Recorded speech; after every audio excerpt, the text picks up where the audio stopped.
اخ واقره من نفس گل من چطور هستی بریم؟ وای کربلایی اوشم عبور کردی. شما خوبین؟ بچه ها خوبن؟ امی ببخشید که ما وشتر بر کردیم دختر ما آمدودیم که امروز تو را در جلون از بابت خشی کنم. کربلایی خشی یعنی چی؟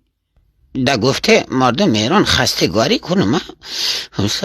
بچه من بابه تو گله را پا خوره 70 میلیون گفته در من 116 گرم طلای دیگه. خب بابای من گفته،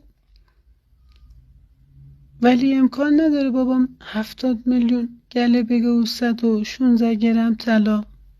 مرد قرآن بابه تو گفت قرآن قسم مخورم ما بچیم این تر که پورا نمیشه تو هم خود جلون کات کنی بهتره.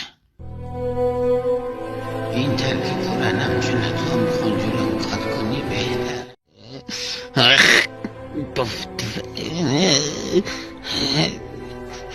بابای نفس گل مرا بلاک کرده جواب مرا نمیدیه. تو برچی رفتی درشی گفتی خون مکات کنه؟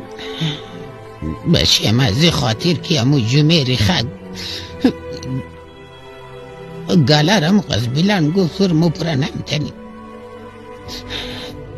ای قصال خر وریده سر کوره کار کده ما وردی میری نوردی دو تلجی کده میرم. او جمعه خیر نکده 70 میلیون پا خوره و 116 گرم طلا گفته. بچه من یک دلار روغو ده کجا بور شده خواه فقط فکر آبروی از من باشه.